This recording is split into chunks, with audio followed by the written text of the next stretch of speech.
কিন্তু সদায় বেয়া দিন নাথাকে। মই আশাবাদী এই বেয়া দিনৰ জৱনিকা পৰিব আৰু ভাল দিনৰ আগমন ঘটিব। মই তেনেকৈ আশা কৰোঁ আৰু নতুন প্ৰজন্মটোকো মই সেইটোৱেই ক'ম, অভিভাৱককো মই সেইটোৱেই ক'ম যে আপোনালোকে ভয় খাই পেলাই সাংবাদিকতাৰ বৃত্তিটোক কোনোবাই আদৰি ল'ব বিচৰা নতুন প্ৰজন্মক নিৰাশা নকৰিব, হতাশাত নুডুবাব। আপুনি উৎসাহ দিয়ক, প্ৰেৰণা দিয়ক, সততাৰে নিষ্ঠাৰে ৰাজ্যৰ, জাতিৰ, ৰাষ্ট্ৰৰ সেৱা কৰিবলৈ আপুনি প্ৰেৰণা দিয়ক। তেতিয়া মই ভাবোঁ তেওঁলোক আগবাঢ়ি যাব পাৰিব আৰু আমিও সেইটোৱেই কৰা উচিত। জাতিটোৰ কাৰণে মই দুৰ্ভাগ্যজনক বুলি ভাবোঁ। তেওঁ দক্ষতাক, তেওঁ বিচক্ষণতাক মই সন্মান কৰিও মই ক'ম যে মুখ্যমন্ত্ৰীৰ চকীখনৰ তেওঁ মান আৰু মৰ্যাদা ধূলিৰ লগত মিহলি কৰি দিছে। এই যে বিয়োগাত্মক আৰু ঋণাত্মক মানসিকতাৰ কাম কাজবিলাক বাদ দি যদি অকল ধনাত্মক আৰু যোগাত্মক চিন্তাধাৰাৰে তেওঁ যদি পজিটিভ ৰাজনীতি কৰিলেহেঁতেন, মই তেখেতৰ 100 কোটিবাৰ মই শলাগ ল'লোহেঁতেন, প্ৰণিপাত জনালোহেঁতেন। কিন্তু সেই যোগাত্মক আৰু ধনাত্মক কামখিনিৰ লগতে তেওঁ ইমান বিয়োগাত্মক আৰু ঋণাত্মক কিছুমান কাম কাজ কৰে, কথা বতৰা কয়, আচৰণ কৰে, মই সেইখিনিৰ সদায় বিৰোধী। প্ৰথম কথা হ'ল যে অসমীয়া সাংবাদিকতাৰ খুব প্ৰত্যাহ্বানৰ সন্মুখত এতিয়া, আৰু এনেকুৱা প্ৰত্যাহ্বান মাজে মাজে আহে, কিন্তু এইবাৰ হয়তো অকণমান বেছি হৈছে। ইয়াৰ পৰিমাণটো মানুহে দেখি শুনি সামাজিক মাধ্যমতেই হওক বা বিভিন্ন ৰাস্তাই ঘাটে হওক যিবিলাক কথা বতৰা আলোচনা কৰিছে, যে এইটো অলপ সীমাটো অতিক্ৰম কৰা যেন মানুহে অনুভৱ কৰিছে। যে মুখ্যমন্ত্ৰীগৰাকীয়ে নিজেই সাংবিধানিক মুৰব্বী হৈ যেতিয়া উচতনিমূলক মন্তব্য দিয়ে, উদগনিমূলক বক্তব্য ৰাখে, স্বাভাৱিকতেই তেওঁ তলতীয়া মন্ত্ৰী, বিধায়ক বা দলটোৰ আন আন উগ্ৰ সমৰ্থক সেই ক্ষেত্ৰত মই ভাবোঁ অলপ উত্তেজিত হ'বই, আৰু তেওঁ কথাৰে প্ৰৰোচিত হৈ তেওঁলোকেও তেনেধৰণৰ আচৰণ কৰাটো তেনেই স্বাভাৱিক। গতিকে মই এজন সাংবাদিক হিচাপে অসমৰ মাননীয় মুখ্যমন্ত্ৰী হিমন্ত বিশ্ব শৰ্মাৰ প্ৰতি মোৰ এইটোৱেই আহ্বান যে অন্ততঃ তেখেতে মুখ্যমন্ত্ৰীৰ আসনখনৰ মৰ্যাদা ৰাখি কিছু কাম কৰক, কিছু কথা কওক। ভালখিনি ভাল, তেখেতে যিখিনি ভাল কাম কৰিছে, মই আগতেও কৈছোঁ, ভাল কামখিনিক আমি প্ৰশংসা কৰোঁ। কিন্তু তেখেতে যি ধৰণে বিচাৰে যে সকলোবিলাক ভালেই ক'ব লাগে, সকলোৱে তেওঁক প্ৰশংসা কৰিব লাগে, তেওঁ অকল সকলোৱে তোষামোদ কৰিব লাগে, মই তেনেকুৱা অন্ধভক্ত নহয়। তেখেতৰ ভালটোক যেনেকৈ ভাল বুলি ক'ম, মই তেখেতৰ বেয়াটোকো মই বেয়া বুলি ক'ম, আৰু সেই বেয়াটো তেখেতে হজম কৰিব পাৰিব লাগিব, আৰু তেওঁ সমালোচনাক যোগাত্মক দৃষ্টিভংগীৰে ল'ব পাৰিব লাগিব। সমালোচনা কৰা মানেই যে বেয়া পোৱা, সমালোচনা কৰা মানেই যে তেখেতক ধ্বংস কৰিবলৈ বিচৰা, সেইটো কথা নহয়। গঠনমূলক সমালোচনাই মানুহক সদায় সৃষ্টি কৰে, ধ্বংস নকৰে। আৰু মুখ্যমন্ত্ৰীগৰাকী মই ভাবোঁ অসমৰ এগৰাকী সঁচাই বহু ক্ষেত্ৰত তেখেত অত্যন্ত দক্ষ আৰু বিচক্ষণ। তেওঁৰ পৰা মই সেইটো আশা কৰোঁ। তেওঁ ধনাত্মক আৰু যোগাত্মক মনোবৃত্তিৰ গোটেই ৰাজ্যখন যদি তেওঁ লৈ গ'লহেঁতেন, এগৰাকী তেখেত ষ্টেটছমেন হ'লহেঁতেন। কিন্তু আমাৰ দুৰ্ভাগ্য, তেওঁ সেই ধনাত্মক আৰু সেই যোগাত্মক দিশখিনিৰ লগতে তেওঁ ইমান বেছি ঋণাত্মক আৰু বিয়োগাত্মক কিছু কথা বতৰা, কাম কাজ আৰু মনোবৃত্তি আছে, যিবিলাকৰ কাৰণে তেওঁ সৰ্বসাধাৰণ মানুহৰ বহুত আস্থা আৰু বিশ্বাস আদায় কৰিও তেওঁ ক'ৰবাত সেই মৰমৰ মানুহজন হৈ নাথাকে, ক'ৰবাত তেওঁ ঘৃণিত ব্যক্তি হিচাপে চিহ্নিত হৈ যায়, আৰু সেইটো তেওঁ নিজেই তাৰ কাৰণে দায়ী। এই ক্ষেত্ৰত সংবাদ মাধ্যমৰো বহুত আচলতে অৱদান আছে, কাৰণ এতিয়া টেলিভিশ্যনৰ যুগ। আগতে বাতৰি কাকতৰ যুগ আছিল, বাতৰি কাকতত পঢ়ে, তাৰপিছত মানুহে এটা ধাৰণা লয়, কিন্তু এতিয়া মানুহে টেলিভিশ্যনত দেখে, সামাজিক মাধ্যমত দেখে, তেওঁ মুখৰ যিটো অভিব্যক্তি, তেওঁ শাৰীৰিক অৱয়ব, সকলোবিলাক মানুহে দেখে, তেওঁ কেনেকৈ কথা কৈছে, কেনেধৰণৰ আচৰণ কৰিছে। গতিকে সেইবিলাকে মানুহৰ মনত প্ৰভাৱ পেলায়। আৰু মই ভাবোঁ যে অসমৰ সংবাদ মাধ্যমে কিছুমানে সেই দায়িত্ব পালন কৰিব পৰা নাই, আৰু প্ৰত্যাহ্বানৰ মাজতো কিছুমানে সেই দায়িত্ব পালন কৰিবলৈ চেষ্টা কৰি আছে। সেইসকলক ষড়যন্ত্ৰমূলকভাৱে দমন কৰিব বিচৰা হৈছে, বদনাম দিব বিচৰা হৈছে, অপযশ দিব বিচৰা হৈছে, আৰু সেই শাৰীত ময়ো পৰিছোঁ চাগৈ। কিন্তু এইবিলাক বদনাম, এইবিলাক অপযশে মোক একো কৰিব নোৱাৰে। মোৰ নিজৰ এটা স্থিতি আছে, মোৰ এটা নিজৰ নীতি আছে। গতিকে মই নিজৰ নীতি আৰু স্থিতিক সদায় ধৰি ৰাখি আগবাঢ়ি যাব বিচৰা এজন মানুহ। গতিকে মই সেইমতে আগবাঢ়িম। কোনোবা ভয়, ভাবুকি, কোনোবা মানুহৰ দমনমূলক নীতিয়ে কেতিয়াও মোক তলাব নোৱাৰে। হয়, আপুনি ঠিকেই শুনিছে যে মই এখন নটিচ পাইছোঁ হাউচিং বৰ্ডৰ ফালৰ পৰা। 7 দিনৰ সময়সীমা দিছে তেখেতসকলে। মোক ঘৰটো খালী কৰি দিবলৈ নিৰ্দেশ দিছে। এইটো এটা চৰকাৰী আক্ৰোশমূলকভাৱে কৰা কাম বুলি মই গণ্য কৰিছোঁ। কাৰণ নিৰ্বাচন শেষ হৈছে 9 তাৰিখে আৰু মোলৈ নটিচ আহিছে 10 তাৰিখে। ইমান দিনে হাউচিং বৰ্ডৰ কমিশ্যনাৰগৰাকীয়ে কি কৰি আছিলে? ক'ত তেখেত শুই আছিলে? মোলৈ যিখন নটিচ দিছে সেই নটিচখনৰ মতে 5 বছৰৰ মূৰে মূৰে বোলে মই ঘৰটো ৰিনিউৱেল কৰিব লাগিছিল। মই সঁচা কথা কওঁ যে সেই কথাটো মোৰ জ্ঞাত নহয়, মই নাজানো। 12 চনতে মই ঘৰটো লাভ কৰিছোঁ। যদি সেইখিনিয়ে নিয়ম আছিল তেনেহ'লে 17 চনত 5 বছৰ সম্পূৰ্ণ হৈছিল। মোক তেতিয়া নটিচ দিব লাগিছিল যে আপুনি ৰিনিউৱেল কৰা নাই, আপুনি ঘৰটো এৰি দিয়ক। 17 চনৰ পৰা 5 বছৰ সম্পূৰ্ণ হৈছে 22 চনত, তেতিয়াও মোক ক'ব লাগিছিল যে 10 বছৰ হৈ গ'ল, আপুনি ৰিনিউৱেল কৰা নাই, আপুনি ঘৰটো এৰি দিয়ক। মোকতো কোৱা নাই, কেতিয়াওতো মোলৈ নটিচ অহা নাই। মই সেই কথাটো গমেই নাপাওঁ যে 5 বছৰৰ মূৰে মূৰে ৰিনিউৱেল কৰিব লাগে বুলি। দ্বিতীয় কথা, আমাৰ কেম্পাছৰ বহু মানুহক মই যেতিয়া সুধিলোঁ যে এই ৰিনিউৱেল কৰা মানে কি কৰিব লাগেনো, আপোনালোকে কোনোবাই কৰি পাইছে নেকি? আমাৰ কেম্পাছতে আছে 10, 12 বছৰ, 15 বছৰ, কোনোবা 20 বছৰ ধৰি আছে। তাৰে 2-1 ৰিনিউৱেল কৰিছে, কিছুমানে নাই কৰা, আজিলৈকে কৰাই নাই। কিন্তু তেওঁলোকলৈ কাৰোলৈ নটিচ যোৱা নাই। আজি গুৱাহাটী প্ৰেছ ক্লাবতে মই অজস্ৰজন তেনেকুৱা সাংবাদিকক লগ পালোঁ যি হাউচিং বৰ্ডৰ ঘৰত আছে। মই তেওঁলোকক সুধিলোঁ যে আপোনালোকে তেনেকুৱা নটিচ পাইছে নেকি? আচৰিত ধৰণে মোতকৈ বহুত জ্যেষ্ঠ সাংবাদিক ইয়াত আছে, জ্যেষ্ঠ বয়সৰ ফালৰ পৰাও, সাংবাদিকতাৰ ফালৰ পৰাও, আৰু তেওঁলোক হাউচিঙৰ ঘৰত মোতকৈ বহুত বছৰ আগৰ পৰা আছে। তেওঁলোকে কৈছে আমিতো তেনেকুৱা নটিচ পোৱা নাই আজিলৈকে। অৰ্থাৎ জল পটপটকৈ গুৱাহাটী প্ৰেছ ক্লাবতেই লগ পোৱা এই সাংবাদিকসকলেই তাৰ উদাহৰণ। তাৰমানে কাকো দিয়া নাই, অকল মোলৈ সেই নটিচখন আহিছে। তাৰমানে কি? ক'ৰবাত মোক আক্ৰোশমূলকভাৱে নটিচখন দিছে। আৰু মই যেতিয়া যিকেইজনে আমাৰ কেম্পাছৰ যিকেইজনে এই ৰিনিউৱেল কৰা বুলি ক'লে, মই তেওঁলোকক যেতিয়া সুধিলোঁ ৰিনিউৱেল কৰা মানে কি, তেওঁলোকে ক'লে যে আপোনাৰ যে ক'তো ঘৰ মাটি নাই, আপুনি সেইটো লিখিতভাৱে তেখেতসকলক জনাব লাগে। 5 বছৰ 10 বছৰৰ মূৰত জনাব লাগে, সেইটোৱেই ৰিনিউৱেল কৰা। তেতিয়া মই কৈছোঁ সেইটোতো মই কৰিছোঁ।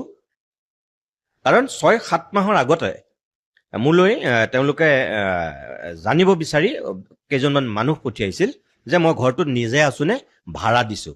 আৰু যিসকল হাউচিং বৰ্ডৰ পৰা মোৰ ঘৰলৈ আহিছিল তেওঁলোকে কলিং বেল খুলি মোকেই পাইছে যিহেতু, গতিকে মই আছোঁ। আৰু তেওঁলোকক মই ক'লোঁ যে আপোনালোকে যিহেতু মোক দেখিলেই গমেই পালে, গতিকে আপোনালোকে সেইমতে কি কৰিব লাগে কৰিব। কৈছে নহয় আমি কৰাৰ কথা নহয়, আপুনি এখন লিখিতভাৱে ৰিটাৰ্ণ দিব লাগিব যে আপুনি যে ইয়াত আছে আৰু আপুনি যে ক'তো ভাড়া দিয়া নাই, সেই কথাখিনি আপুনি লিখি পেলাই জনাব লাগিব। মই লিখি পেলাই দি দিলোঁ।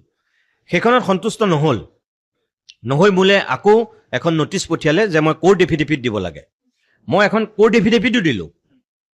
হাউচিং বৰ্ডৰ যিগৰাকী অধিবক্তা তেওঁৰ লগতেই মই কথা পাতিলোঁ আৰু তেওঁৱে মোক সেইখন কোৰ্ট এফিডেভিট বনাই দিছে।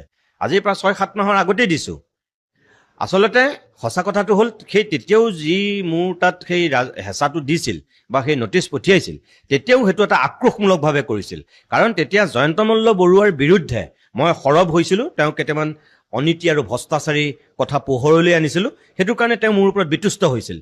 আৰু বিতুষ্ট হৈ তেওঁৱেই বোলে কমিশ্যনাৰক হেঁচা দি পেলাই মোলৈ নটিচখন দিয়াৰ ব্যৱস্থা কৰিছিল। হাউচিং বৰ্ডৰ যেতিয়া মই উপস্থিত হৈ তাত খা খবৰ লৈছিলোঁগৈ যে কি কাৰণে এই কামটো কৰা হ'ল, তেওঁলোকৰ গৰিষ্ঠ সংখ্যক কৰ্মচাৰী বিষয়ববীয়ে মোক সেই কথাটো কৈ দিছে। অৰ্থাৎ এইটো যে ৰাজনৈতিক আক্ৰোশমূলকভাৱে কামটো কৰা হৈছিল তেতিয়াই মই গম পাওঁ। আৰু ঠিক একেধৰণে এতিয়াও নিৰ্বাচন শেষ হোৱাৰ পিছদিনাখনে এইটো আক্ৰোশমূলকভাৱে কৰিছে। ইমান যদি কমিশ্যনাৰৰ মোৰ ওপৰত নজৰ আছিলেই, নিৰ্বাচনৰ আগত কিয় নিদিলে? 12 চনৰ পৰা আজি এই 26 চনলৈ কিয় ৰ'ব লগা হ'ল? নটিচখন কিয়লৈ নিদিলে ইমান দিনে? আৰু 7 দিনৰ ভিতৰত খালী কৰিবলৈ দিছে। মই 7 দিনৰ ভিতৰত মই খালী কৰাৰ যিটো মানে তেওঁলোকৰ ডিমাণ্ড, মই চাই লওঁ মই কিয় খালী কৰিম। মই অনিয়মভাৱে অনীতি কৰি থাকিলে মই খালী কৰিম। যিহেতু মই কোৰ্ট এফিডেভিট দিয়ে থৈছোঁ, তাৰপাছত আৰু মোৰ এই ক্ষেত্ৰত ক'বলগীয়া নাই। তেওঁলোকে যদি ইমান মোৰ ওপৰত বিতৃষ্ট, তেনেহ'লে মোক উচ্ছেদ কৰিলেই হ'ল। আহি পেলাই তেওঁলোকে মোক বেলেগ যেনেকৈ কাৰোবাৰ বিৰুদ্ধে উচ্ছেদ চলায়, তেনেকৈ মোকো উচ্ছেদ কৰি দিয়ক। মই এইখিনি আপোনাক সুধিব বিচাৰিম, যিহেতু মুখ্যমন্ত্ৰী আসনখন বৰ সন্মানজনক আসন, ইয়াৰ পূৰ্বেও আমি মুখ্যমন্ত্ৰী আমি দেখিছোঁ, কিন্তু মুখ্যমন্ত্ৰী হিমন্ত বিশ্ব শৰ্মাই এনে কিছুমান মন্তব্য কৰা দেখিবলৈ পোৱা যায় যে কিছুমান ভাষা প্ৰয়োগ কৰে, পেলুংগা, গান্দু, এনেধৰণৰ কিছুমান ভাষা প্ৰয়োগ কৰে। এগৰাকী সাংবাদিক হিচাপে, জ্যেষ্ঠ সাংবাদিক হিচাপে আপুনি আমাতকৈ বহু অভিজ্ঞ, আমিতো কনিষ্ঠ সাংবাদিক, কি ক'ব বিচাৰিব সংবাদ মাধ্যমৰ আগত পেলুংগা, গান্দু এইসমূহ শব্দ এগৰাকী মুখ্যমন্ত্ৰী হিচাপে তেখেতক কিমান প্ৰয়োগ কৰা উচিত? মই এই কথাটো আজিৰ পৰা প্ৰায় 12 বছৰৰ আগতেই কৈছিলোঁ। আছে সেইটো ভিডিঅ' ইউটিউবত চালেই হ'ব। এজন যুৱকে মোৰ এটা সাক্ষাৎকাৰ লৈছিল, তাতেই মই কৈছিলোঁ যে হিমন্ত বিশ্ব শৰ্মা অসমৰ ৰাজনীতিত তেওঁ খুব স্বপ্ন দেখা এজন উচ্চাকাংক্ষী ৰাজনীতিক, তেওঁ মুখ্যমন্ত্ৰী হোৱাৰ সপোন দেখে। কিন্তু হিমন্ত বিশ্ব শৰ্মা মোৰ মতে দক্ষ ৰাজনীতিক। অসম বিধানসভাত থকা 126জন বিধায়কৰ ভিতৰত মই ভাবোঁ আটাইতকৈ দক্ষ ৰাজনীতিক আৰু বিচক্ষণ ৰাজনীতিক হিমন্ত বিশ্ব শৰ্মা হয়, এইটো স্বীকাৰ কৰিবই লাগিব। কিন্তু এজন মানুহ দক্ষ আৰু বিচক্ষণ আৰু এজন মানুহ যোগ্য, ইয়াৰ মাজত মই ভাবোঁ পাৰ্থক্য আছে। তেওঁ এজন দক্ষ ৰাজনীতিক, তেওঁ এজন বিচক্ষণ ৰাজনীতিক, তেওঁ এজন দক্ষ মুখ্যমন্ত্ৰী, কিন্তু তেওঁ এজন যোগ্য মুখ্যমন্ত্ৰী নহয়, মই তেনেকেই ক'ম। কাৰণ মুখ্যমন্ত্ৰীৰ আসনখনৰ এটা মৰ্যাদা আছে। মুখ্যমন্ত্ৰীৰ কথা বতৰা, চাল চলন অলপ আমাৰ সমাজখনৰ কাৰণে, আমাৰ ৰাজ্যখনৰ কাৰণে সাংবিধানিক মুৰব্বী হিচাপে গাম্ভীৰ্য ৰখাটো খুব জৰুৰী বুলি মই ভাবোঁ। সেই গাম্ভীৰ্যতা, সেই গৰিমা, সেই মৰ্যাদা মুখ্যমন্ত্ৰীয়ে লাঘৱ কৰিছে। গতিকে তেওঁ যিবিলাক শব্দ বাক্য কৰে, যিবিলাক তেওঁ আচৰণ কৰে, তেওঁ এজন ৰজাৰ আচৰণ নকৰে, তেওঁ সেনাপতিৰো আচৰণ নকৰে, তেওঁ এজন সৈনিকৰ আচৰণ কৰে। বাগানৰ মেনেজাৰ, বাগানৰ মালিক, বাগানৰ কেৰেণী মোহৰি আৰু বাগানৰ শ্ৰমিক, পাৰ্থক্য আছে। কিন্তু মুখ্যমন্ত্ৰী হিমন্ত বিশ্ব শৰ্মা বাগানৰ মালিকো, বাগানৰ মেনেজাৰো, বাগানৰ কেৰেণী মোহৰিও আৰু বাগানৰ পাত তোলা তেওঁ শ্ৰমিকো। এইটোৱেই তেওঁৰ কাৰণে দুৰ্ভাগ্য হৈছে। মই ভাবোঁ মেনেজাৰ মেনেজাৰেই হ'ব লাগে, মালিক মালিকেই হ'ব লাগে, কেৰেণী মোহৰি কেৰেণী মোহৰিয়েই হ'ব লাগে, আৰু শ্ৰমিক শ্ৰমিকেই হ'ব লাগে। মেনেজাৰ গৈ কেতিয়াও শ্ৰমিক হ'বগৈ নালাগে। কিন্তু হিমন্ত বিশ্ব শৰ্মা বিগত সময়ত মুখ্যমন্ত্ৰী হোৱাৰ পিছতো তেওঁ পাহৰি গৈছে যে তেওঁ মুখ্যমন্ত্ৰীৰ আসনত অধিষ্ঠিত হ'ল। সেইকাৰণে তেওঁ নক'বলগীয়া কথা কৈছে, নেদেখাবলগীয়া তেওঁ আচৰণ দেখুৱাইছে, যিটো আমাৰ গোটেই জাতিটোৰ কাৰণে মই দুৰ্ভাগ্যজনক বুলি ভাবোঁ। তেওঁ দক্ষতাক, তেওঁ বিচক্ষণতাক মই সন্মান কৰিও মই ক'ম যে মুখ্যমন্ত্ৰীৰ চকীখনৰ তেওঁ মান আৰু মৰ্যাদা ধূলিৰ লগত মিহলি কৰি দিছে। প্ৰতিদিন আৰু ঋতুমণি শইকীয়া, এই দুয়োগৰাকী কিন্তু মুখ্যমন্ত্ৰীৰ কি বুলি কওঁ, মানে চকুৰ দুটা দাঁতৰ ভাল হিচাপে তেনেকুৱা দেখিবলৈ পোৱা গৈছে। কিয়? সেইটো তেখেতে জানিব। মোৰ কাৰণে তেখেত চকুৰ কুটা দাঁতৰ শোল নহয়। কিন্তু তেখেতৰ মই এজন ভাল শুভাকাংক্ষী। মই এনেই ক'ব লাগে কাৰণে নাই কোৱা। তেখেতৰ অসমখনত দৰকাৰ আছে। এই যে বিয়োগাত্মক আৰু ঋণাত্মক মানসিকতাৰ কাম কাজবিলাক বাদ দি যদি অকল ধনাত্মক আৰু যোগাত্মক চিন্তাধাৰাৰে তেওঁ যদি পজিটিভ ৰাজনীতি কৰিলেহেঁতেন, মই তেখেতৰ 100 কোটিবাৰ মই শলাগ ল'লোহেঁতেন, প্ৰণিপাত জনালোহেঁতেন। কিন্তু সেই যোগাত্মক আৰু ধনাত্মক কামখিনিৰ লগতে তেওঁ ইমান বিয়োগাত্মক আৰু ঋণাত্মক কিছুমান কাম কাজ কৰে, কথা বতৰা কয়, আচৰণ কৰে, মই সেইখিনিৰ সদায় বিৰোধী। গতিকে মই সেই বেয়া হিমন্ত বিশ্ব শৰ্মাৰ বেয়া দিশটোৰহে মই সমালোচক। মই ভাল দিশটোৰ মই তেখেতৰ সদায় প্ৰশংসা কৰোঁ। তেখেতৰ দিনত ভাল কাম হৈছে। চাকৰি 1 টকাও ঘোচ নোখোৱাকৈ চাকৰি দিয়া বুলি যিটো দাবী কৰে, সেইটো আমি দেখিছোঁ নহয়। সঁচাকৈ সেইটো ভাল কাম হৈছে। আজি দুখীয়া মানুহৰ ঘৰৰ ল'ৰা ছোৱালীয়ে কষ্ট কৰিলে চাকৰি পায়, এইটো আগতে নাছিল। কংগ্ৰেছৰ দিনত এইটো পৰিৱেশ নাছিল। এইটো বিজেপিৰ দিনত অহা প্ৰথম আৰম্ভণি সৰ্বানন্দ সোণোৱাল ডাঙৰীয়াই কৰিছে, আৰু তাৰ সেই ধাৰাবাহিকতা এতিয়া ৰক্ষা কৰি আছে হিমন্ত বিশ্ব শৰ্মাই। মই সেইটো সমৰ্থন কৰোঁ। ৰাস্তা ঘাটৰ উন্নয়ন, যদিও এইটো এটা কণ্টিনিউৱাছ প্ৰচেছ, এইটোত নতুনত্ব চাবলৈ একো নাই। হাইৱেবিলাক চেণ্ট্ৰেল গভৰ্ণমেণ্টে কৰিছে আৰু ষ্টেট ৰোডবিলাক চৰকাৰে কৰিছে, গাঁৱৰ ৰাস্তা ঘাট চৰকাৰে কৰিছে। এইটো এটা কণ্টিনিউৱাছ প্ৰচেছ উন্নতিৰ, গতিকে এইটো কৰিবই লাগিব। চৰকাৰ আমি সলাওঁ কেলে? সেইখিনি কৰিবলৈকেতো সলাওঁ, সেইখিনি তেওঁলোকে কৰিছে, সেইখিনি ভাল কথা। তাৰ বাহিৰে যিবিলাক ফ্লাইঅভাৰ নিৰ্মাণৰ পৰা আৰম্ভ কৰি, যিবিলাক শ্বহীদ স্মাৰকৰ পৰা আৰম্ভ কৰি, জ্যোতি বিষ্ণু প্ৰেক্ষাগৃহৰ পৰা আৰম্ভ কৰি উত্তৰ গুৱাহাটীৰ ব্ৰিজলৈকে যিবিলাক চকুত লগা কাম, সেইবিলাক প্ৰশংসনীয়। তেখেতৰ দিনত কামৰ গতিও খুব ক্ষিপ্ৰ, মই এইটো স্বীকাৰ কৰিম। আৰু এতিয়া টেকন'লজিও খুব ডেভেলপ হৈছে কাৰণে আগৰ নিচিনা দীঘলীয়া এটা সময় নালাগে। আজিকালি খুব শ্বৰ্ট টাইমৰ ভিতৰত কাম সমাপন কৰা এটা যিহেতু টেকন'লজি ওলালে, সেইফালৰ পৰা কামবিলাক খুব ফাষ্ট হয়। সেইকাৰণে তেখেতক সাধুবাদ দিবই লাগিব সেইখিনিৰ কাৰণে। কিন্তু তাৰ বাহিৰে তেওঁ এনেকুৱা কিছুমান উভত গুৰে নচা কাম কৰে, কথা কয়, সেইখিনিকতো অন্ধভাৱে মই সমৰ্থন কৰিব নোৱাৰিম। মোৰ এটা নিজস্ব বিবেক আছে, মই সেইখিনি ভাল হোৱাটো বিচাৰোঁ। তেওঁৰ পৰা মই আশা কৰোঁ তেখেত সঁচাকৈ সেই শালীনতা, সেই মৰ্যাদা, সেই গাম্ভীৰ্যতা ৰক্ষা কৰি তেওঁ সেই কামখিনি কৰক। গতিকে সেইখিনি কৰিবলৈ গৈ যদি তেওঁ মোক ভাবি লৈছে মই শত্ৰু, তেওঁ চকুৰ কোটা দাঁতৰ খোল, তেতিয়াহ'লে সেইটো তেখেতৰ ভুল। মোৰ কাৰণে তেখেত চকুৰ কোটা দাঁতৰ খোল নহয়। মই এজন সাংবাদিক হিচাপে মই ভালটোক ভাল বুলি কওঁ, কিন্তু বেয়াটোক মই সমালোচনা কৰোঁ। মই অন্ধভক্ত নহয়, ভালে বেয়াই মই সকলোবিলাক চকু মুদি সমৰ্থন কৰিম। মোৰ বিবেকে সেইটো কথা কেতিয়াও নকয়।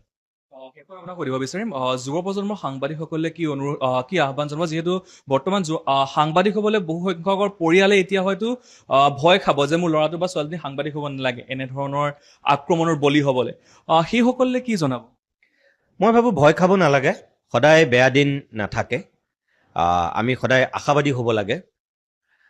ভাল দিন আহিবই, কাৰণ জ্যোতিপ্ৰসাদে কেতিয়াবাই কৈ থৈ গৈছে, আন্ধাৰ যিমান গভীৰ হ'লেও তুমি ভয় নকৰিবা, কাৰণ ৰাতিটো পুৱাবই। অমাৱস্যাৰ নিশাই কেতিয়াও অনন্তকাললৈ ঘেৰি ৰাখিব নোৱাৰে নহয়। আমিতো পোহৰ পামেই। আমি তেনেকেই আশা কৰিব লাগে। সাংবাদিকতাৰ ক্ষেত্ৰলৈ প্ৰত্যাহ্বান আহিছে, বেয়া দিন আহিছে।